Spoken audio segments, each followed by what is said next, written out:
Honorable Kamusabe abalamuseeko era tutandike ku mbozi yaffe olunaku olwaleero. Honorable lamusa kubawuliriza. Balamusizaako nnyo mwenna basewo ne banyabo abatuwuliriza naddala mikwano gyange batuze bannange ab'enkizo ab'Ekyaddondo East Constituency. Sanyuse nnyo nange akawungeezi kaleero okubeerako mu studio za Lubogola Simba okubaako nange ebirowoozo byenkubaganya ku lw'eggwanga lyaffe naddala mbeera eno gye tuli. Nange nno mbakulisaayo ku mirimu gyammwe abo abakyasobola okukola mbasaasira mmwe abanyigirizibwa mu mbeera eno neera mbazaamu amaanyi tirazima tujja kumalako Mukama ngakkiriza.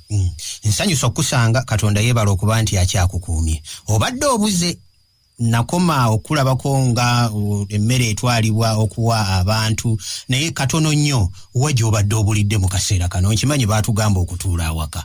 Kaki akabaddeyo gy'obadde obuliddeko gy'obadde osirikiridde Honorable? Gwe mbuzeeko Evans. Gwe mbuzeeko naye nga abandaba mbeerayo nga mpeereza mirimu mingi nnyo ennaku zino ate bwe tuli nti abatambula tuli batono. Nyina omukisa bwe ndi MP osobola okutambula. So nesanga nga nyina okutuusa ebigere buli wamu abawo neetaagibwa. So mbeerayo ne bw'obatondabye manya nti mbeerayo nga nkakalabya. Ebintu biringa 4-5 tugenda kubigatta wamu we twatandikira embeera ey'okutuula awaka omuggalo lockdown curfew. Twalina abantu okwewa amabanga, twalina abantu okunaaba mu ngalo, twalina abantu abasigala awaka n'abalina okugenda okukola. Ebyo byonna abantu ne babiwuliriza Honorable. Ne tufuna ensonga y'okugaba emmere abantu okubanoonyeza ku mmere naddala district omuli n'eyiyo ye Wakiso, Kampala n'ekitundu kya Mukono, Kampala Metropolitan. Embeera eno ebintu ne bibanga bitandise okutambula. Njagala reaction yo mu bintu bino bannayuganda okutwaliza awamu mu bitundu gy'obadde nga bwonga nti gw'obadde n'omukisa otambula nga bw'oli omubaka. Njagala ku reaction yo ku biragiro ebyaweebwa abantu gye babikuttemu amateeka engeri gye bagakwasizza n'abantu abakwasisa amateeka tusobole okutuukiriza ebiragiro ebyo ate oluvannyuma tunaatunuulira ku kyemmere. Honorable. Well, okuwabulibwa okwo saagala bitundanga biragiro njagala nkutwalenga kulungamya. Okwatuubwa okusookera ddala ekitongole ky'ensi yonna ekikola ku byobulamu ne tuweebwa okuwabulibwa okwo ekitongole oba ministry ebyobulamu wano mu Uganda. Then byafuuka bufuusi biragiro President Museveni nga ayingiddewo manyi yakola bya kisirikale ye tateesa abantu tawabula alagira bulagizi. So ye naawe ebiragiro bye. Njagala okwebaza bannayuganda olw'okujjumbira n'okumanya nti kino kyali kikwata ku bulamu n'okwebaza bonna abaganda bange abakulembeze n'abo abayimbi ne bannabitone na bonna ab'amaloboozi abaagayimusa okubulirira abantu kuba bannayuganda tuli bantu abayika amangu era bannayuganda bamaintaininga social distance ne batandikirawo kwambala zimasiki okunaaba mu ngalo bajjumbira kwegamba ne tukola kyonna ekisoboka era ekikunyonyola lwaki Uganda kino ekimba ate tekyatuyisa bubi nnyo nnyo kubanga bannayuganda beebeereramu era twabagamba buli omu yeebeereremu. Bannayuganda njagala bebaza olw'okwebeereramu.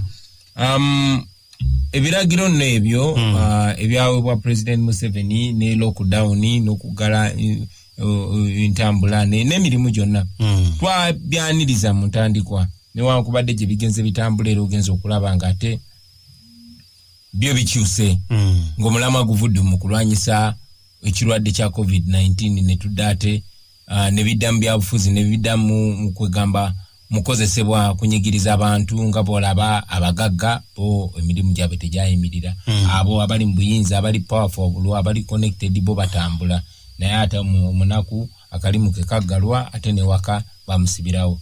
Ekyemmere nga bw'ogambye kankulinda okimbuuzeeko naye wakati mu kwebaza bannayuganda okujjumbira ndowooza nti ate gavumenti yo yakikozesa bukozesa okutulugunya bannayuganda okubafuula abasabirizi.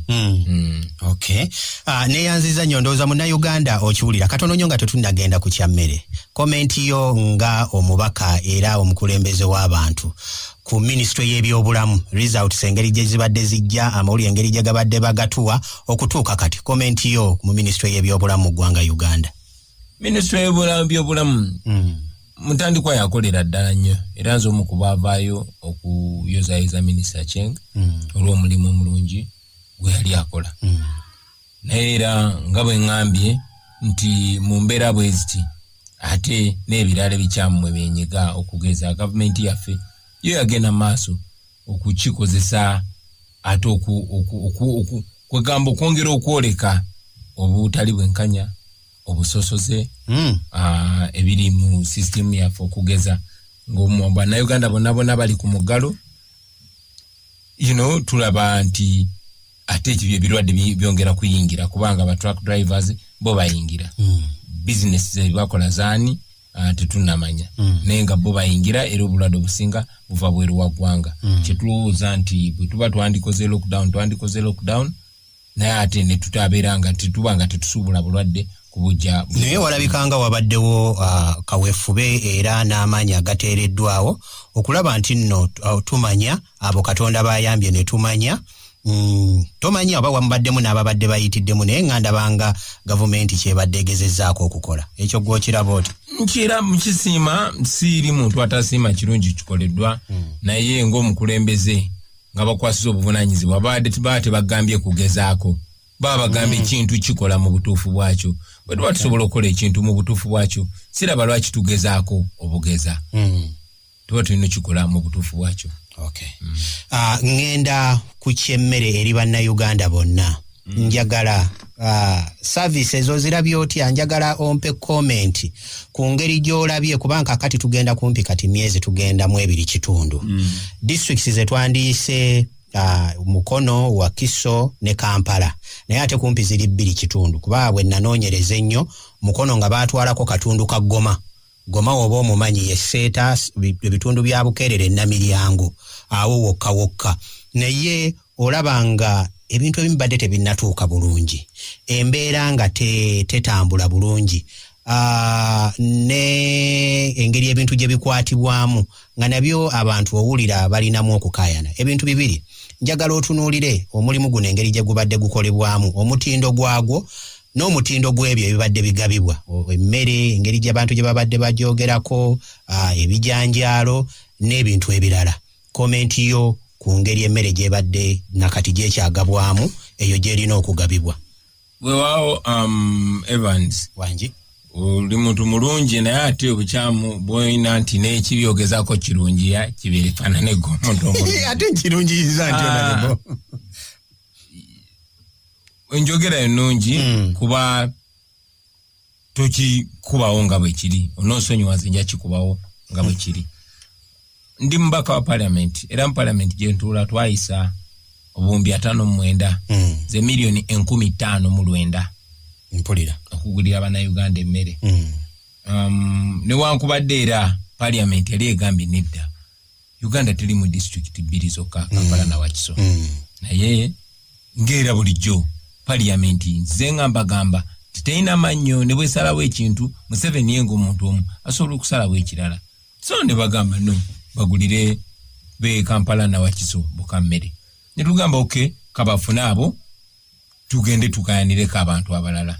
Evans njagala omanye nti okugeza ku lunaku olw'okulonda bwe ggwanga lino lijjudde polling stations zonna naye zigenda okuwera ssaawa 3 nga ebirondesebwa bituuse buli kitundu mu ggwanga lyonna naye kaakati wakayita emyezi egisukka mu 2 emmere tennatuuka mu buli kitundu mu ezo districts 2 zokka.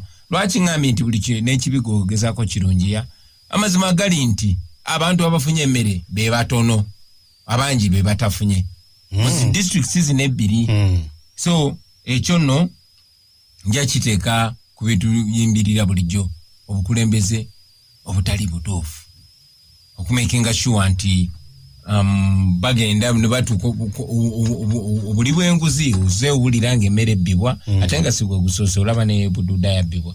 So nze ng'omubaka wa parliament abantu batubuuza ebibuuzo byotomanyi na muwendo olwaleero lwe twogera emisana abantu baze wange ku gate okwekalakaasa ate nga tobanenye nga baagala mmere mubaka twagala mmere newankubadde obagamba nti bannaffe emmere twagiwa task force ne bwe tugezaako bawa bagufuula musango. Honorable Zaake olunaku lwaleero tanazibula maaso kubanga baamukuba ne bamufiiramu ebiragalalagala mu maaso.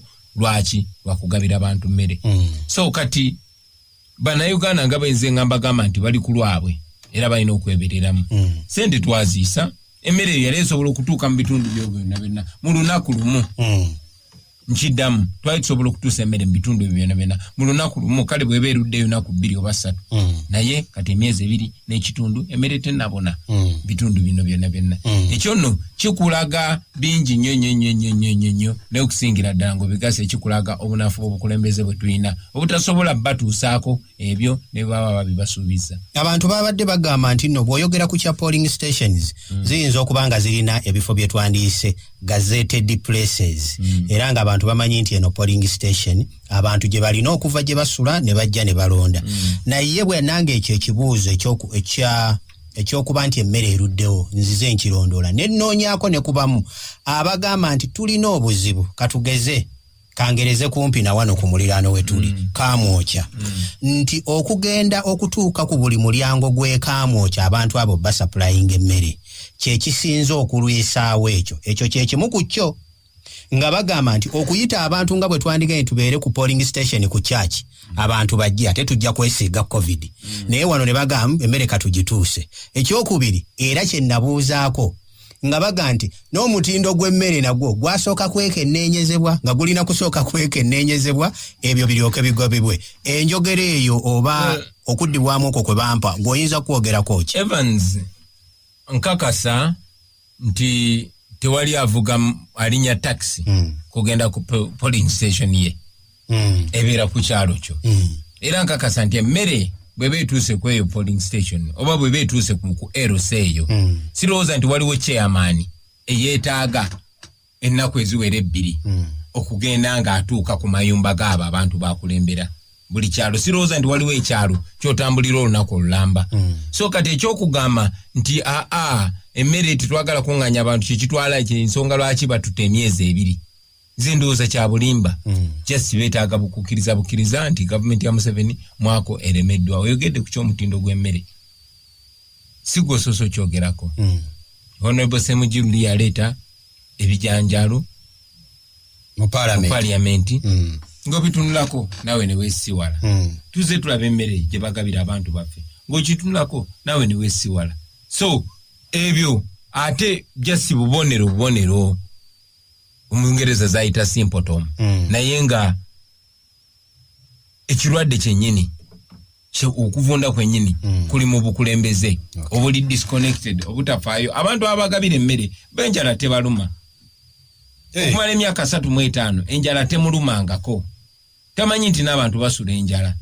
Ekikunyonyola lwaki President Museveni yakutte ekiro ya kawunga emu n'aleeta futulula n'atandika ogipima tugisala booti ne booti n'amaliza nga agambye nti omuntu kiro 2 n'ekitundu aziriira ennaku 10. Ekintu eky'obuswavu naye tetumunnenya kuba tamanyi tebimukwatako tamanyi bantu bwe babeerawo. Tuli mu mbeera ya kukekkereza yabadde abayigiriza kukekkereza kati.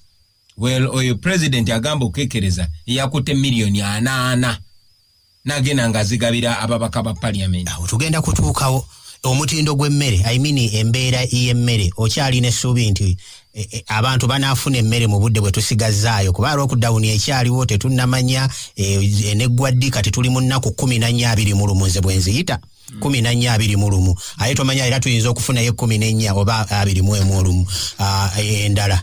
Omutindo engeri emmere gyegabibwamu olina essuubi nti buli muntu yenna anaafuna emmere nga tuvuba ku nsonga eyo. Nange mfaanana nga bannayuganda abalala sina ssuubi nti emmere n'atuuka ku buli muntu. Si lwakuba teriiwo, si lwakuba tetulina ssente naye abatukulembera abavunaanyizibwa ku ssente zaffe tebalina kigendererwa kya kutuusa mmere ku bantu. Okay, ampuliriza omulungi. Tuli mu programu Lutindo, nina omubaka w'abantu b'Ekyaddondo East, Honorable Robert Kyagulanyi Sentamu, ate nga ye mukulembeze w'ekisinde ekya People Power, abanoonya era ekisinde ekiga nti enkyukakyuka yeetaagisa mu ggwanga. Tutunuulidde embeera y'ekirwadde kya COVID-19 gye tulimu. Honorable, nze omu ku bantu ku ssaawa oba mu ddakiika yennyini olwawulira President Museveni ng'agaana abakulembeze okugaba emmere, okugabira abantu emmere. Omwava mwami Zaake gwe twogeddeko mu mbeera kati gy'alimu. Ne ŋŋamba nti President awo alabikanga ataakyetegereza bulungi. Abakulembeze baffe bano tulina okubajjamu ekintu kye twetaaga nabo okutuyambako. Ne ŋŋamba nti singa yatugayidinga oba yagayidinga bugayidinzi nti mwami Kyagulanyi oba oyagala okutwala emmere ekamwokya yita wano bwoti ne bwoti, ate ekyo ne kijja luvannyuma. Abantu bakubanja emmere. Mu Parliament mwayitamu ssente emiliyoni 2 eza babaka ze baagamba nti nno bagenda kuwa bantu mmere. Oluvannyuma ate ssente ezo ne ziragirwa ziddeyo. Gwe omu ku baavaayo obutakkirizganyiza ddala na ssente ezo, engeri gye zaayisibwamu era n'engeri gye zajjamu. Nze nno ne muli ne ŋŋamba nti kale singa yazikutte, abantu n'abaga nti nze ssente nzikutte, wadde tezaagize naye akaseera ke tulimu tusooke tulye emmere, ebyo tunaabiraba oluvannyuma. Njagala kumanya teekiyo okwongera abantu okukinnyonnyoka ku miliyoni 20. Ab'Ekyaddondo simanyi ngeri ki yonna gy'obakuttemu kubabunya, n'abamu oba batannafuna ngeri gy'obateekerateekeramu, ng'emiliyoni 2 wazizzaayo. Okusooka Evans oyogedde ku President Museveni zinyi, simanyi oba akaddiye bukaddiyi oba just tategera byakola. Wangi ngambye simanyi oba Museveni akaddiye bukaddiyi oba takyategera butegezi byakola. Nze ndowooza abamuwabula be bamuwabula obubinze bw'enkitwala nga Walusimbi kubanga alina abawabuzi bwe. Bw'atyo bw'abadde ng'agamba nti ng'era buli kikyamu kyakola abaako gwanenya ne bwakola ekikyamu tabulwayo wanenya, naye badikiteta bwe batyo babeerayo n'abantu bebayisanga ekyuma ekitoola omuliro. Buli kikyamu ekikolebwa yegwa abanenya era n'abakyusa n'obakyusa. Naye n'omuntu yabadde abakulembera okumala emyaka 35. So abo bonna bazenga agoba n'aleeta omulala naye n'amukozesa ebikyamu n'amugoba. Oba oliawo yabadde abakozesa ebikyamu naye yo ng'ovuddeyo. Twakanya era twagamba President nti ulira abantu enjala baluma. Fe titugamba mbu tunoonya mannya kugaba mmere. Wabula abantu baffe bafa. Tujja batangira ekirwadde kya COVID ate baffe enjala mu nyumba. Wakiri government etekewo ze bayita SOPs oba standard operating procedures. Nti wanagaba emmere kola booti, yambala booti, itamutendera booti, twandi kigendeddeko. Naye kubanga Museveni tayagala kulaba muntu yenna yenna ayagalwa, tayagala kulaba muntu yenna yenna akola kyamu, yagufuula musango. N'agamba nti gwe banaakwata agaba emmere bajja mugulako musango gwa attempted murder. Kyekyakubya Honorable Zaake okujula omutta. Simanyi yebi kibe kigenda maaso mu bwongo bwe, naye ne kitange bwe yaweerera ku myaka 75 era yali nga maze okuzepa mu lulimi lwa ghetto. So ekyo kankikomyawo. Kakati tuze ebbanga lyonna nga tuyita mu bantu ze sina sente. Si kyakola ebivulu babigala n'omusaala gwe bansasula ku Parliament oba olya gwe gutubeezaawo nze n'abantu abatono ate nagwo ne kugwawo. Naye manyi nti Katonda yatuteekamu ekyobugagga ekyokuconnectinga n'abantu era tulina obusobozi obw'influencing abantu okukola ebintu obulyawo naffe bye tutandisobodde kukola. Kikulaga nti buli bwe tukunga abantu ne tubagamba naye tusonde ssente tuddukirire bannaffe tuziweza mangu. Olunaku lwajjo twayise mu bantu ne tukuŋŋaanya miliyoni 13.5 ze twasindise ekaseese eziddukirire bannaffe bannayuganda bannaffe abafunye obuzibu bw'amataba. So sinze ng'omuntu wabula bannayuganda abali eyo abazenga batudduukirira mu ssente empitirivu essuka ne miliyoni 2. Kakati mu Parliament gye ntuula ababaka baleeta ekiteeso ekyokwegabira miliyoni 2. Nze nno sakkiriziganya nakyo. Era ne mbagamba nti eyo yali nguzi. Bangi ne banyiiga bangi ne bampakanya naye njagala okubulira Museveni buli wabadde nga ayagala okuyisaawo ekintu ng'ayita mu babaka ba parliament n'abawa enguzi jjukira ku marriage and divorce bill baabawa ssente oba zaali miliyoni 10 oba 15 okukyusa ekkomo ku myaka baabawa enguzi ya miliyoni 5 amini okukyusa ekkomo ku bisanja okukyusa ekkomo ku myaka baatuwa ffe n'enguzi ya miliyoni 29 era abamu ku ffe ne tuzizaayo ne tugamba eyo nguzi tugiganye. Kati ku mulundi guno okuyisa ssente ziri mu buwumbi n'obuwumbi ng'ate n'ekitundu ekisingako obunene kya security naye ate si just security nga bagamba zise classified budget ye budget eyino ze ssente zirina okukozesebwa mu kyama ne zitabuulirizibwako nga temulina zibuulirwako mu mbeera eno okukuba akafaananyi okutte biliyoni 4 n'omusobi omanyi biliyoni 4 ziba miliyoni 4,000 owulidde ziba miliyoni 4,000 kati kukwata miliyoni 4,000 ozezibike nkuyita kuzezibika kuba bw'ogamba nti ssente zino temulina zibuulirizaako tujja zikozesa mu kyama kuba kuzezibika naye weewunye nti ababaka tebakiwakanya abasinga kubanga waaliwo ekyoja mu miro ekya miliyoni 2 ezo ezo ze nagaana ne baŋŋamba kati gwe tugenda kutwala mu kakiiko akakwasa empisa nkyalindiridde kubanga ekigambo kyange sikizaayo eyali nguzi kya buswavu nnyo erifa ababaka ba parliament abagamba tukiikirira abantu tukiikirira just birowoozo by'abantu tukiikirira n'embeera z'abantu abantu baba bali mu kunyigirizibwa ffe tulina okuboogerera nate kati ffe bwe tudde eri ne tusiba amatayi ne tutandika kugabana ssente ng'abantu baffe banyigirizibwa ndaba kiba kikyamu so zi ssente twazigaana si lwakuba nti siina manya abantu b'Ekyaddondo baali mu kunyigirizibwa naye kati gwe ŋŋamba otya nti nkuwadde miliyoni 2 genda ogulire ab'omu constituency y'emmere ate nga gwe kennyini nga president we akulira ekibiina kyammwe ate yagambye gwenda baagulidde omuntu emmere nja musiba muguleko omusango gwagezaako kutta abantu.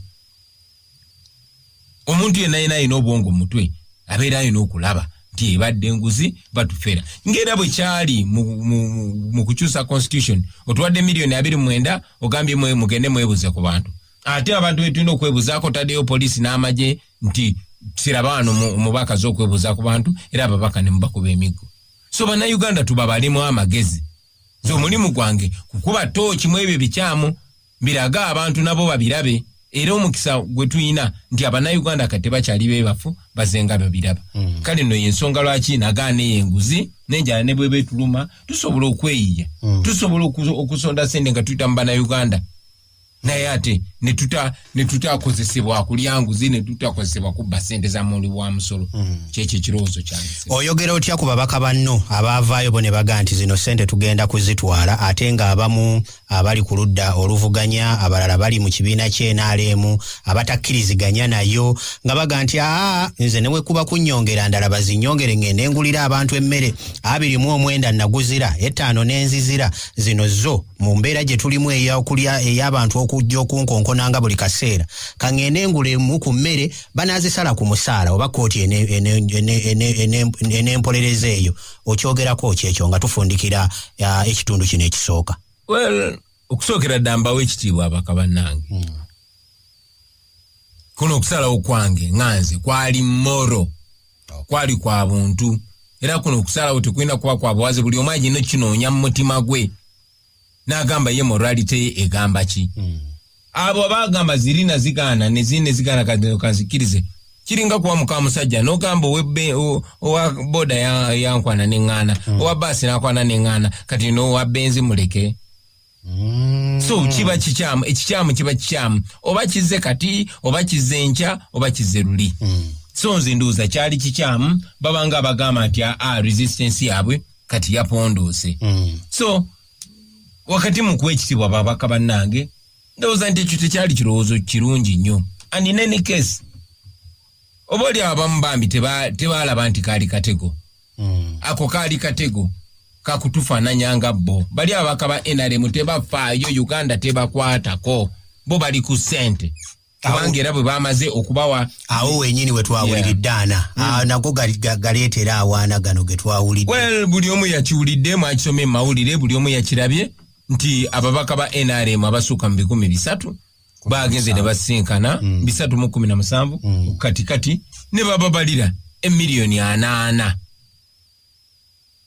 sente za muwa musolo ne bababalira sente ezo ne bazibawa tebibakwatako kyekye ngamba bana Uganda nti muli kulwammwe yesibo ku sente era ezimu ezo twawulirayo miliyoni 5.5 ezagenda ku zi district eziweebwa aba RDC 18 eziweebwa era RDC okugula amafuta ne tuwulira 165 eziteekebwa ku district kawo nga yalina okuzirecevinga neza district election officer ezo zonna sente naye nganze Walusimbi bukyangamba osuulirangako akaunti ya RDC nti eno yeeyimiridde ekola mirimu gya district akaunti ya RDC eri wakaawo olowooza lwaki zino bagamba zigenda wa RDC ate nga kaawo waali ebyo byonna nga tufundikira njagala oyongera okubinnyonnyolako ku Munnayuganda oyo gw'okiikirira kubanga kati oli mukiise wa ggwanga lyonna. Munnayuganda nze mugamba nti baatuwamba abayekera bajja ne batuwamba ne bawamba ensi yaffe ne bajjamu ebigoye ebyali biddugala ne bambala amasuuti ne tebaakyusa bongo bwabwe tebaakyusa mitima gyabwe. Ono Museveni alina kigurupu ky'abayekera era buli woovaayo n'oyogera amazima nga bajjayo feesi yaabwe y'abayekera ensonga lwaki batulugunya buli avaayo ne bamukuba emigo ne bakola ki oyo gwaba maze okupoyesa ng'ate bamuwa ssente. So twawambibwa togenda kusuubira amateeka kukola wano togenda kusuubira ekintu kyonna kolebwa mu butuufu bwakyo. Museveni kyakola akozesa bajeti ya ggwanga lyaffe okola nga yenywereza mu buyinza. Bano ba yes man benti kati mfunye RDC wali mfunye ki bako bayitamu. Togenda kuyita mu structure ya government ntuufu. Nsonga lwaki ba RDC bangi basinga ne ba minister amanyi okigera aba kulembeze bangi abali appointed abatalondeddwa naye Museveni balonze be bafuna budget be bayikola emirimu egya government aba abantu abalondeddwa abakulembeze abalondeddwa tebaweebwa kitiibwa. Kikunyonyola lwaki nange mu constituency yange RDC asobola okujja n'agamba gwe MP toyina kuvaawo olwaleero. Esi enkola bwe yina okubeera abakulembeze abantu be balonze abali answerable ku bantu be balina okubakolera emirimu. Naye bwe tubanga tukyali mu buwambe buno bwe tulimu tekigenda kubeera bwe kityo kingezaako okunyonnyola Bannayuganda bulijjo ebintu Besigye byatunyonnyodde okumala emyaka n'emyaka n'abalala bye bagenda okunnyonnyola. Okay. Ampuliriza omulungi ngenda kuwummulamuuko ate tukomewo n'ekitundu ekyokubiri.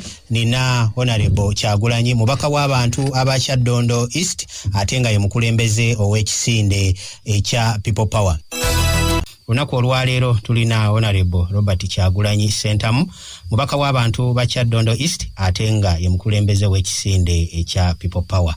Ekitundu ekisoose tutunuulidde embeera gye tuyiseemu yonna naddala mu kiseera kino kye tubaddemu ekyakawuka aka COVID-19 akaleetebwa oba coronavirus nga bwe tumuyita.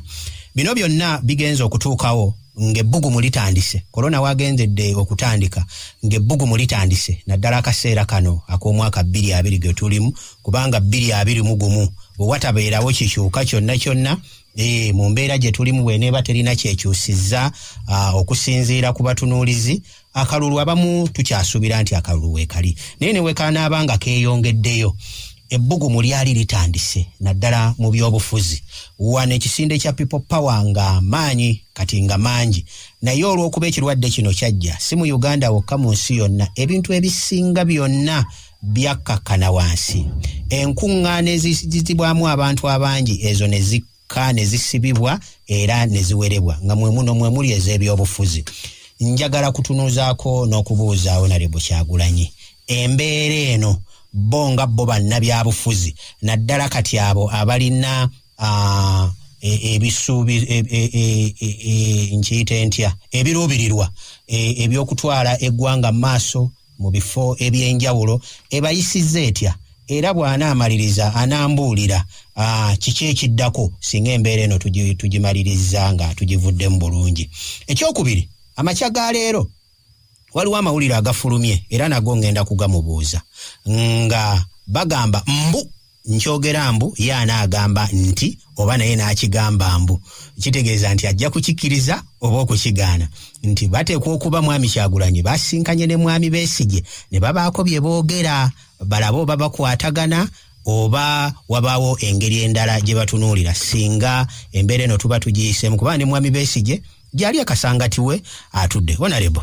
Embeera eno nga bannabyabufuzi ebbugumu eryali lisituse enkuŋŋaana ne ziyimirira okusinkana abantu ne bayimirira embeera eno nga mwe bannabyabufuzi naddala ekisinde ekya people power sijja kugamba nti nno nnungi naye nina okubuuza ebayisizza etya naddala mu biruubirirwa byammwe mu maaso. Okusooka Evans njagala abantu bakimanye nti kino ekirwadde si kyekyayimiriza enkuŋŋaana zaffe. Kino ekirwadde kyagenda okujja nga Museveni ng'akozesa poliisi n'ebitongole bino ebikuumaddembe agenze maaso n'okumenya amateeka nga tutangira okusinkana n'okozesa eddembe lyaffe erituweebwa ssemateeka okusinkana n'okubaganya ebirowoozo ku bigenda maaso mu ggwanga lyaffe.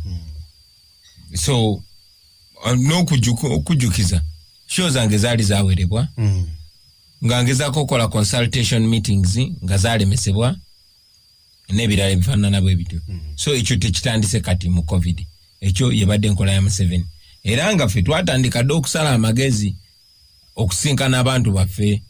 Bwe tuli bavubuka, bwe tuli babanda, bwe tuli babuufu ate okusinga bali abazeeyi. Ffe nga tulina tekinologi bwe tumukozesa okusinkana era tubadde nga tusinkana era tusinkana. Ffe tusinkana tugenda mu maaso kinawadde emirimu gyaffe gigenda mu maaso kinawadda. Ekyo ng'okivuddeko simanyi lwaki weefuulanga gwe kikanze nnyo okulaba nti tusinkana Dr. Besigye. Buli omu akimanyi nti nze ne Dr. Besigye ne bakulembeze bannaffe abalala tuli mu pulaani ya kujjako Museveni. Tupulaaninga kujjako Museveni mu buli mbeera yonna yonna. Era buli bwe tuba tusinkanye tuba tetusinkanye kutegeka mbaga, tuba tetusinkanye kutegeka mpate, tuba tusinkanye kupulaaninga Museveni tumuggyeko tutya mu mangu n'embiro. So buli omu akimanye nti gwe mulama gwe tuliko tetuguvangako. Ebiseera ebimu tuyinza obutakwatagana mu bukodyo ki bwe tukozesa. Tugenda kukola tutya naye ng'omulamwa gwakuggyako Museveni ate nga tugenda kituukiriza ekyo tulayirira bannayuganda. Of course kikulu nnyo okwatagana. Era njagala kukozesa omukisa guno okumwebaza n'okwebaza abakulembeze bannaffe bonna abagenze mu maaso n'okuteeka ebyabwe ebiruubirirwa byabwe ng'abantu ebbali ne tuba n'ekiruubirirwa ffenna ekimu ekyokununula eggwanga lyaffe nga tulijja mu mikono gy'abaana abayeekera abaatuwamba abaatufuula abaddu ababbye eggwanga lyaffe okulyogolosa.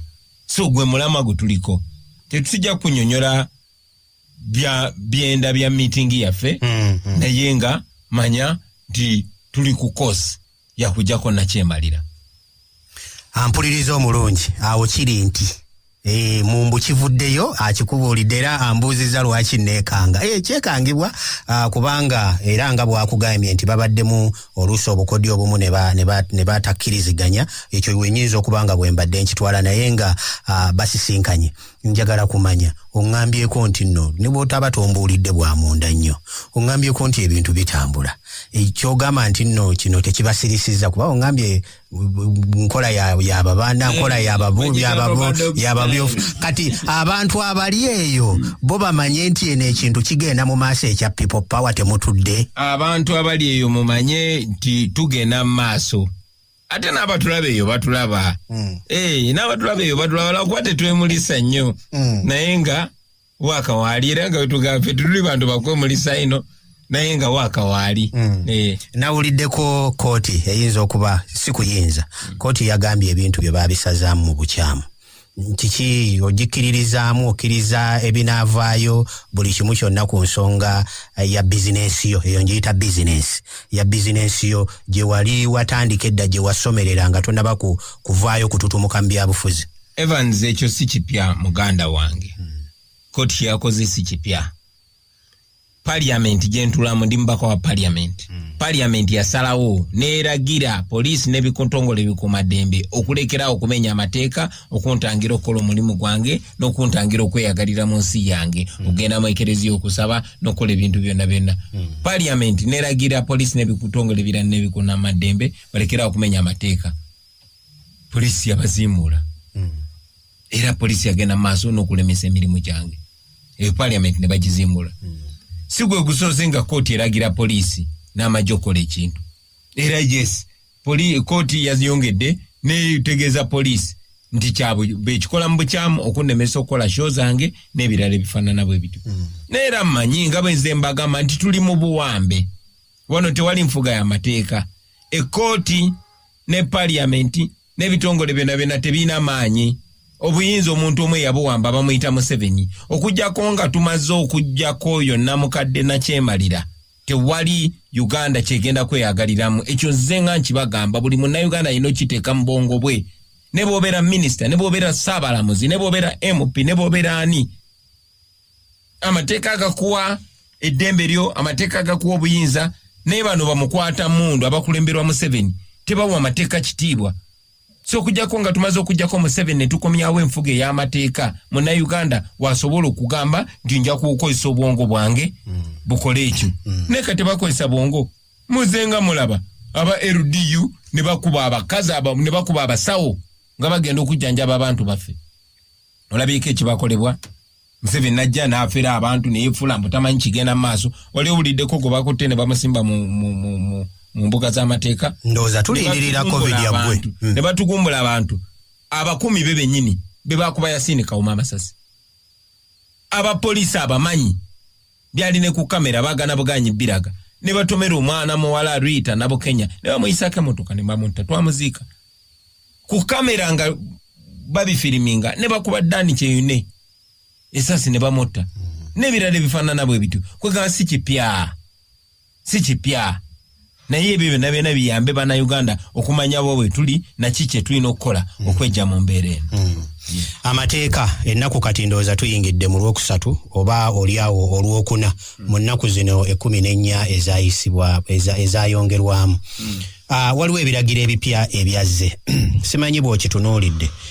Naddala eky'ensonga y'okubikka emimwa, ennyindo oba n'amaaso oba oliawo bumasiki obukookolo nze kankayite kakookolo. President yavuddeyo n'abanga ataategeerekese bulungi naye oluvannyuma n'akomawo era n'agamba waliwo kampuni eyaweereddwa omukisa oba omulimu guno. Nalabye ne minisita mukyala Anite ng'avaayo abaga muteekeyo okusaba kwammwe mutuwe mu nnaku 7 tujja kuba tulonza abagenda okutusupplyinga masks zino. Njagala otunuulire directives zino oba ebiragiro bino oba ebigambibwa. Olowooza masiki zino buli muntu anaafuna masiki eno? Be bagguddewo entambula eza takisi ne byowulira mu kibuga Kampala ebikaayanirwamu paaka zigenda kulongoosebwa, boda tezijja kudda mu kibuga, takisi nazo zirina gye zijja okukoma. Ebintu ebyo ebiyingiddewo kati nga tuli mu kaseera kano aka COVID. Obyogerako ki Honorable? Okusookera ddala nagambye nti oli muntu mulungi ensonga lwaki buli kimwogezaako kirungi ya n'ekibi. Mbuuza kibuuzo Honorable. Ogambye President yategeerekese. Naye yakomyewo n'ategeerekeka. Mu Luzungu ogamba yabadde confusing.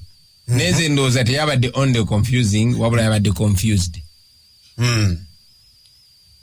Omukulembeze w'eggwanga ozenga omugoberera ng'ajja okwogerera eggwanga ate n'atandika okukozebwa gwo nti no twakikoze etya ne babanga abataala abaze kuteesezaawo azze kubuulira ggwanga nsonyiwamu byetusuubira nti babiteesezaamu dda ne babikubaganyako ebirowoozo ne balondawo ekisinga okukolera eggwanga lyattu. Ne ku mulundi guno okufaanana nga bulijjo ajja nga tali ready naye nze musaasira omuntu atukulembera bwe muba muganya okutunulira emyaka gye n'otunulira ne jjajjaawo oba kitaawo oba muzaddewo eyali mu myaka egyo ne bye yali akola nammwe muba n'obuzibu nga bannayuganda. Omuntu alina abawabuzi. Kitange bwe yali mu myaka egyo nga ffe abaana ffe tukola ebintu nga tumusaasira wakati mu kumwagala ennyo. Kati abantu abakyawuliza President Museveni mulabika mwe mulina obuzibu. Kubanga one twayise sente z'emmere netuziteekawo. Emmere yalina okugabwa mu bantu miliyoni 1.5 mu district 2 oba 2.5. Emaze emyezi 2.5 nga tennababona. Lwaki olowooza ti masiki zinaabona abantu abasukka mu miliyoni 44 mu nnaku 14? N'olw'ensonga eyo temumuwuliriza mu nsonga eyo, oli muzeeyi akooye. Z'amagezi gembawa nga mukwano gwammwe, nga muntu wa bulijjo munnammwe, ate nga mukulembeze wammwe. Buli asobola okuyiiya masiki agiyiye. Byebereremu bangi bazitunga mu bitengi era mbawagira abalala abasawo abakugu baze batuwa amagezi ne minisita yennyini. Nti ne bw'oba osaze socks, ne bw'oba ofunye ki-t-shirt, kasita osobola okubikka ku mumwa ne ku nnyindo.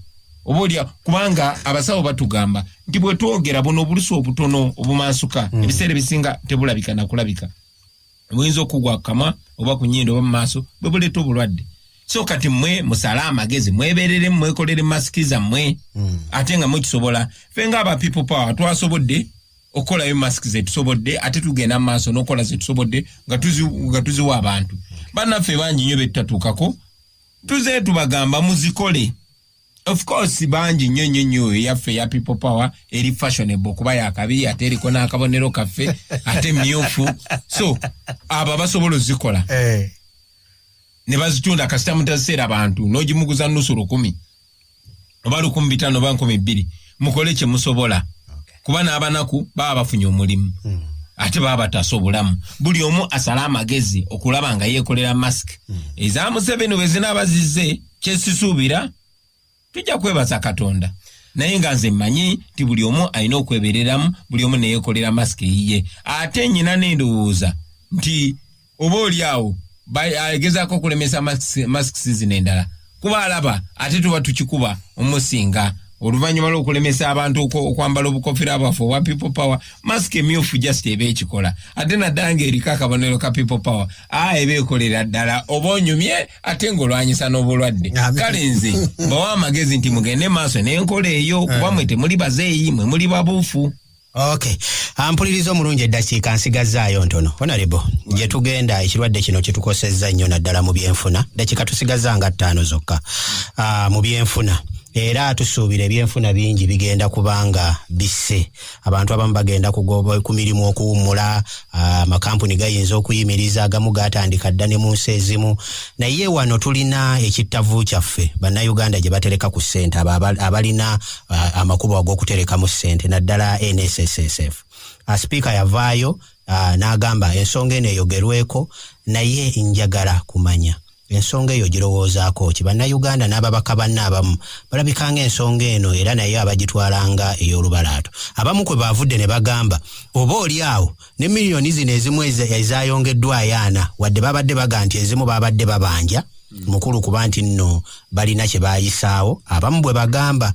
Njagala katono nnyo mu ddakiika ezisigaddeyo entono ku nsonga ya NSSF. Nkimanyi bulungi kitandise okwogerebwako mu Parliament. Gwe ng'omubaka. Kati olaba Evans, NSSF kitegeeza National Social Security Fund. Esente z'abannansi ezina okweyambisibwa mu kaseera ak'akazigizigi. Akaseera ako mu mbeera ya bulijjo tukasuubira nti Evans akaseera ako jakatukamu ng'okaddiya amaanyi gakukeeye tokyakola bakugyeko ku mulimu. Naye nga akasente ako kabadde kakuterekerwa nga kava ku musaala gwo tebakakuwa buwi ezo sente zo jasi bazikuterekera buterekezi nga balina ozikuwa ng'otuuse mu bwetaavu. Kino ekyatuseewo tekibangawo ensi bukyanga ebaawo. So ebizibu bye twasuubira okubeera nabyo mu myaka 5, 6, 7 kati abantu bali mu bifesinga kati. Ate nga sente zaabwe weeziri. Sente ezo bazikolera ki? Kubayamba mu kaseera nga kano. Abantu babawe sente zaabwe.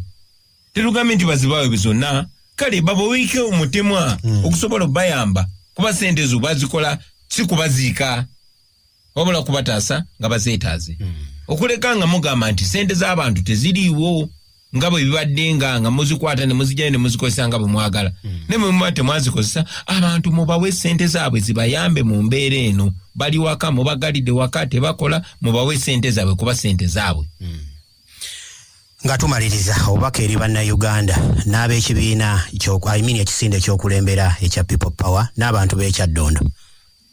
Abantu b'ekyaddondo simanyi bwenyiza beebaza okumpa obwesige nembeera nga mbakiikirira mu parliament era kansuubire ebirowoozo byammwe bituusa ate si mwekka kubeera era nabagamba ne mu campaign timusindika Kyaddondo to the country. Kansuubire ngenda maaso n'okukiikirira ebirowoozo byammwe bulungi nnyo. Embeera eno nzibu nnyo naye tujja giyitamu tetussa mukono etuyisiza bubi naye lazima eyongedde n'etuyigiriza abantu abatufuga batulowoozaako ki era batulaba batya at least ffenna katukimanyi nti tuli ku lwaffe ensonga lwaki tulina okugjako omusajja ono Museveni ne bayeekera banne tusobole okudda mu ggwanga lyaffe nga tuweebwa ekitiibwa eri bannayuganda akaseera kazibu naye temuggwamu maanyi munywere enywera yerima mukisa gwe tulina ti bino byonna n'abaali beefula nti tebibakwatako kati bategedde nti bulijjo tetuli mu byabufuzi bulijjo tugamba abantu nga bagamba yenoonyeza byabwe ndowooza kati mukakasa tetunoonya byaffe wabula twagala ensi ennungi ensi eyamba buli omu buli munnayuganda nga yenkana ne munne mwabirabye obusosozo obuliwo mulabye bannayuganda abaava wano ne bagenda mawanga nga China gye tulina zi embassy gye tulina biki byonna naye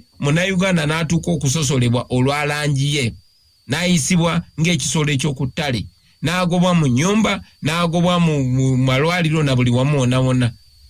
Nze n'emikwano gyange okuva eyo mu Amerika twapangisa ennyonyi ezisukka mu 2 okusobola okujjayo bannayuganda. Gavumenti ya Uganda tetwagisaba yadde n'ennusu 10 okutuyamba wabula twagisaba ekkirize bukkiriza bannayuganda balandinge ku kisawe ky'ennyonyi Entebbe bayingire mu kalantini tujja basasulira obwetaavu bonna naye badde waabwe kubanga mu mwaka guno 2020 kibi nnyo okulaba muddugavu munno nga bamugobesa lweyo kubanga muddugavu.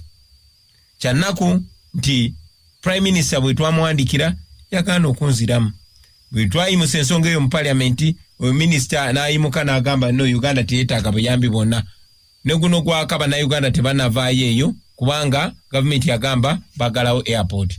Ekyennaku ndi ate bantu abaabwe ne zifamile zaabwe wamulabye ono musajja gwe bayita Kavuya ne famile ye yo minisita yamuguliddewo airport ayingire kwegamba kiruma nnyo okulaba nti bannayuganda n'ab'omugaso mu ggwanga tebaweebwa kitiibwa.